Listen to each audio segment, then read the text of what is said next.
Y ahora en la ventana una historia que empezó hace un año, un poquito más de un año, que está a punto de terminar con un final feliz. Una historia que habla de música y de cartas. No hace mucho que leí tu carta y sin fuerzas para contestar. Mil pedazos al viento no separará. Pondré casa en paz. En enero de 2023, Enrique Bunbury puso en marcha un proyecto muy singular, muy particular. Una especie de consultorio digital en el que sus fans, sus seguidores, podían dialogar directamente con él, y hacerle preguntas de todo tipo. Lleva 35 años de carrera, o sea que hay mucho que preguntar y que plantear. Él fue contestando cada semana, pim pam, a todas las cuestiones que le fueron llegando, y todo esto ha cristalizado ahora en un libro que se publica el próximo día 22, llamado Como esta canción que suena, y que firmó con Héroes del Silencio, La Carta. Pero el tiempo y la distancia no son todo para mí. Siempre hay algo que me hace volver. Bueno, pues el propio Bunbury estará el lunes con nosotros en la ventana de los libros para presentar este proyecto. Pero antes, ahora mismo, vamos a bucear en otros casos curiosos de artistas, de cartas, de fans y de sentimientos. Estamos ya en territorio Cartagrafías.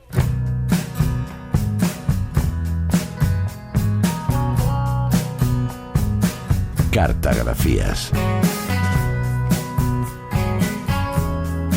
Historias por correspondencia con Laura Piñero.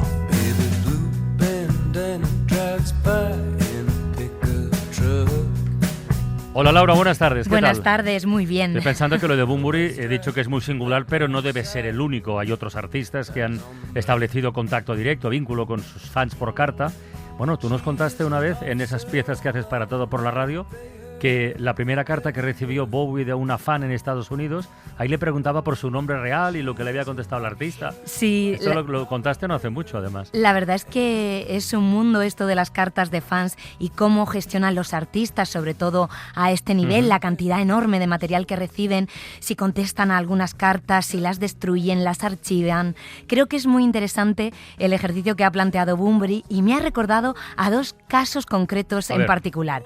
Al del escritor japonés Murakami, que puso en marcha hace unos años un consultorio para fans ante la cantidad de mensajes que recibía. La web se llamó Murakami-san no Tokoro, el espacio del señor Murakami, y tuvo muchísimo éxito. Solo estuvo habilitado 6 meses, ya no se pueden enviar preguntas, pero sí consultar toda la valiosa información que se generó.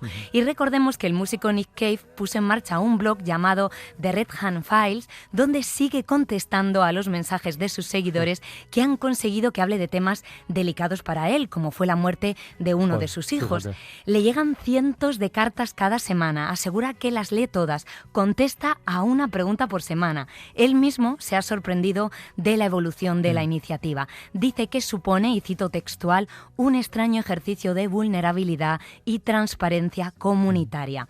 Escuchamos un ejemplo de pregunta real y la respuesta del músico. Me he mudado al país de mi pareja en los últimos años con mi familia y me pregunto cada vez más qué significa realmente el hogar para mí. Como expatriado, ¿cómo concilias esa dualidad? Bueno, no tengo más que la más profunda gratitud y afecto por el país que me ha cuidado durante la mayor parte de mi vida. Pero al mismo tiempo sigo siendo fiel a mi naturaleza inherente, moldeada por el lugar donde nací y crecí.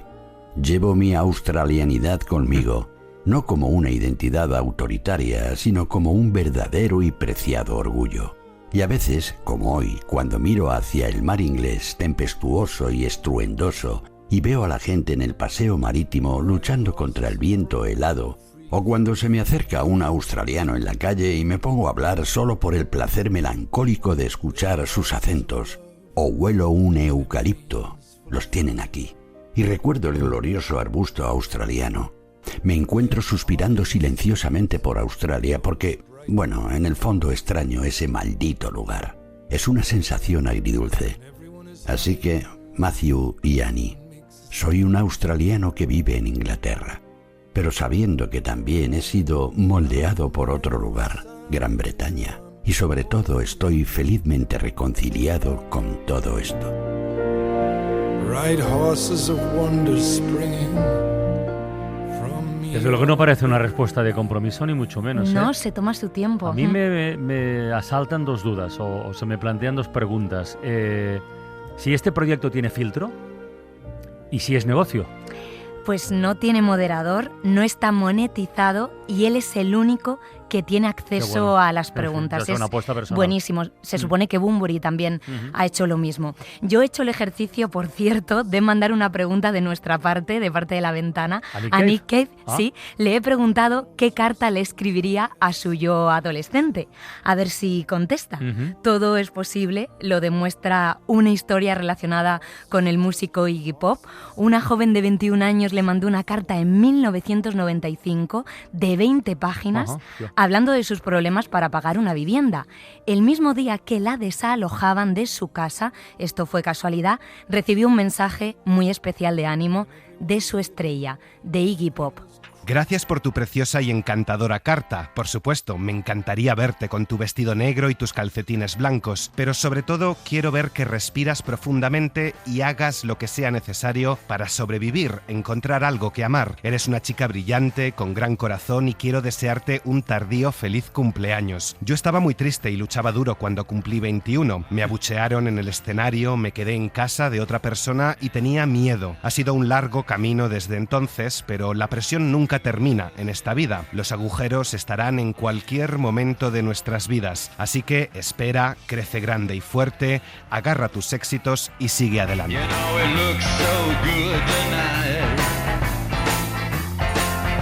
No consta que la carta de Iggy Pop frenará el desahucio, ¿no? No, pero consta. oye, era un mensaje de ánimo. Mucho ánimo. Así que yo creo que Nick Cave a lo mejor nos contesta. Y en un momento muy complicado. Sí. Oye, si estamos hablando de cartas, bueno, y si estamos hablando del fenómeno fan, yo creo que resulta indispensable pensar en ellos, en los Beatles.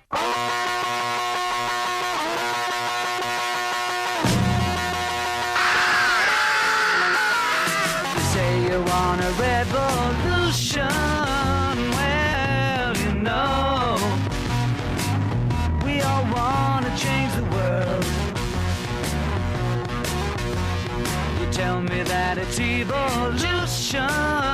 Well, you know, we all want to change the world.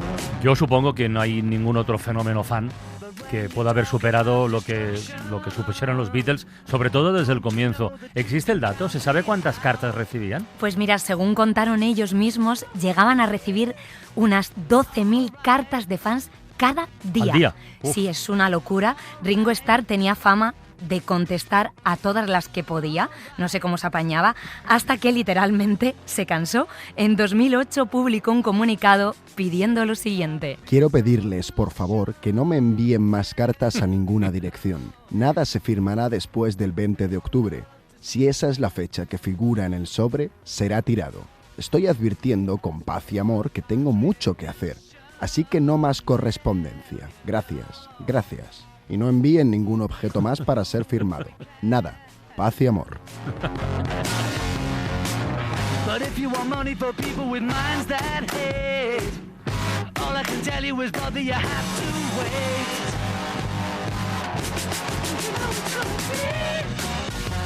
Bueno, no nos puede extrañar que se cansaran, pobres, ¿eh? Y tanto. Es que el fenómeno fan de los Beatles fue tan bestia que hizo que se plantearan incluso dejar de tocar en directo.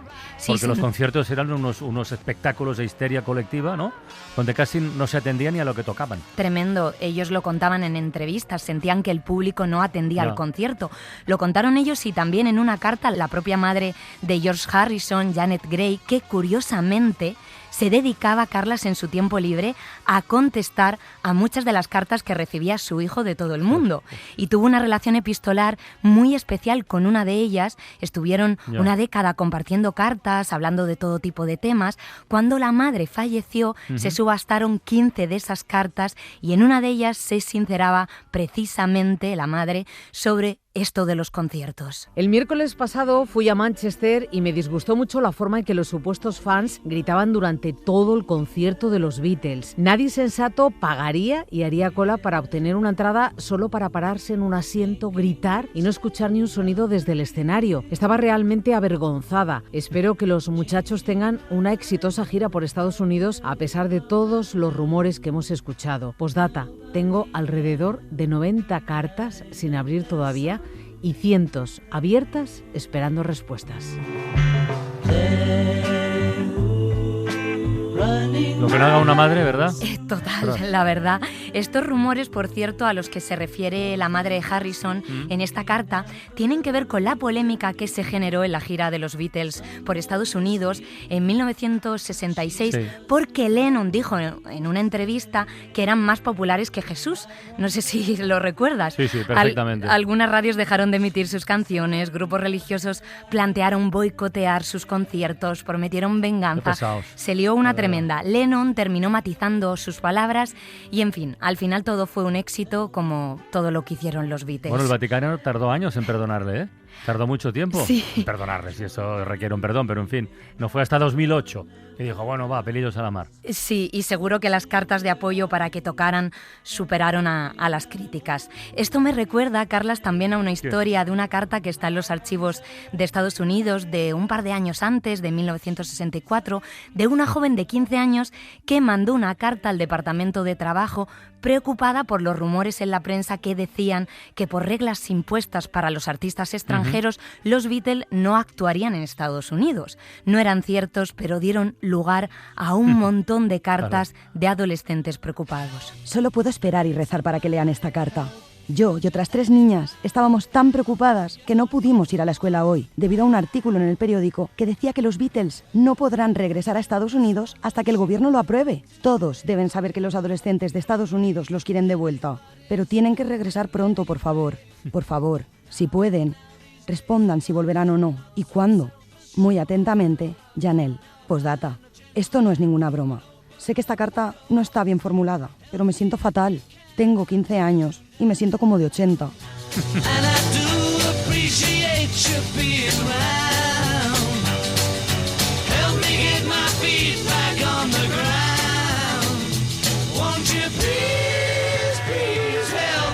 Con lo que decimos siempre, ¿no? No se puede subestimar el poder de una carta. Fíjate, recuerdo que la Casa Blanca, ya que estamos con las cartas y los músicos, la Casa Blanca recibió un montón de cartas de fans que pedían en 1950 que acortaran el tiempo de servicio militar de Elvis. Sí. Servicio militar obligatorio. Elvis siempre aparece, ¿no? Su mundo epistolar, la verdad que es apasionante. Y, por cierto, no nos tenemos que olvidar de una cosa fundamental, ¿no? Los artistas también han sido o son fans de alguien, ¿no? Virginia Woolf solía escribir a sus escritores favoritos y en 1876 el escritor Walt Whitman recibió una carta de un admirador que resultó ser un joven Bram Stoker, que luego escribiría Drácula, que se había enamorado de su obra. Irlanda, 18 de febrero de 1872. Si usted es el hombre que yo creo que es, le gustará recibir esta carta. Si no lo eres, no me importa si te gusta o no, y solo te pido que la eches al fuego. Pero creo que te va a gustar. No creo que haya un hombre vivo, ni siquiera usted, que esté por encima de los prejuicios de la clase de hombres de mente estrecha a quien no le gustaría recibir una carta de un hombre más joven, un extraño al otro lado del mundo, un hombre que vive en una atmósfera prejuiciosa por las verdades que usted escribe. Mi nombre es Bram Stoker, Jr. Mis amigos me llaman Bram. Vivo en Dublín. Soy un empleado al servicio de la corona con un pequeño salario. Tengo 24 años. También he sido presidente de la Sociedad Filosófica del Colegio y crítico de arte y teatro. Soy feo, pero fuerte y decidido. Tengo una mandíbula pesada, una boca grande, labios gruesos, fosas nasales sensibles, nariz chata y cabello liso. Soy reservado para el mundo. Me encanta dejar que las personas que no me gustan, personas de carácter mezquino, cruel, furtivo o cobarde, vean el peor lado de mí. Tengo un gran número de conocidos y unos 5 o 6 amigos. Todos se preocupan mucho por mí. Amo la poesía, los pensamientos brillantes hacen que las lágrimas se precipiten a mis ojos, pero a veces una palabra o frase tuya me aleja del mundo que me rodea y me coloca en una tierra ideal, rodeada de realidades más que cualquier poema que haya leído. Es como un currículum sentimental. Es buenísimo. Sí, sí. Bueno, Whitman contestó, llegaron a verse y todo, una petición que le hizo por carta. Y es que a veces los fans piden cosas muy difíciles, a veces se cumplen, a veces no.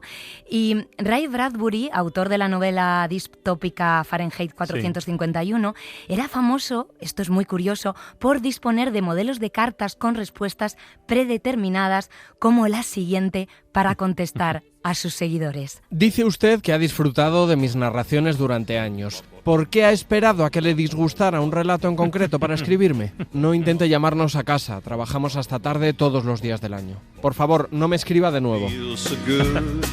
Aquí recibí una carta que no le gustó, parece. Total. Y una recomendación de cara al Día del Libro, que se celebra la semana próxima, de un libro que acaba de ver la luz. Lo ha publicado Libros del Cultrum, se llama Amy Winehouse, de su puño y letra. Es un libro hecho con material inédito que pertenece al archivo familiar del artista, con anotaciones, cartas, dibujos y bocetos que recorren su evolución creativa. Retratan, Carlas, a una Amy apasionada que hacía listas para todo, y los beneficios de la venta son para la fundación que lleva su nombre y que trata a mujeres jóvenes con problemas de adicciones. En el libro está esta carta de una de las usuarias. Cuando llegué a Amy's Place tuve que aprender a pedir ayuda. Tenía 20 años y había tenido problemas de adicción desde muy joven. Eran tantos los problemas con los que lidiar que la única forma que tenía de sobrellevarlos era anestesiarme para lidiar con todo ese dolor. Antes de entrar en mi tercer año de universidad, sabía que había ido demasiado lejos y que si no hacía algo, acabaría por no ser capaz de afrontarlo. Llevo aquí unos 18 meses y el edificio se comparte con otras mujeres que, como yo, han pasado por experiencias similares. Ahora, hablar de cómo me siento se ha convertido en algo natural. He tenido espacio para pensar en mi futuro.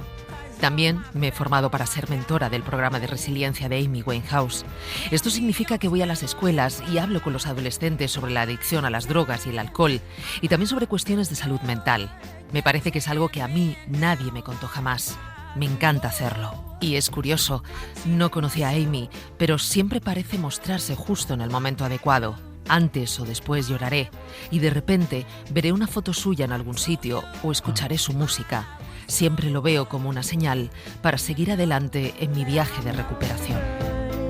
Curioso, pero la autora de esta carta recuerda mucho a la propia Amy Winehouse por los problemas que describe, ¿no? Eso es. Y me estoy acordando, bueno, con todo esto, claro, de un montón de canciones. La de Dieguitos y Mafaldas de Sabina, ¿no? Se la escribió a una novia suya. Sí, a Paula Seminara, una de sus novias, que le contactó por primera vez como fan por carta, precisamente. Y ahí comenzó la relación. Sí. Bueno, pero si te parece, vamos a cerrar con una canción de Sole Jiménez dedicada a los fans que le envían cartas. Sí, porque sin ellos esto del arte sería otra cosa. No existiría. Feliz fin de semana y hasta el lunes. Un beso muy grande. Adiós. Un beso. Recibes cartas y te emocionas. Llegan de Palma o Barcelona. Llaman aquí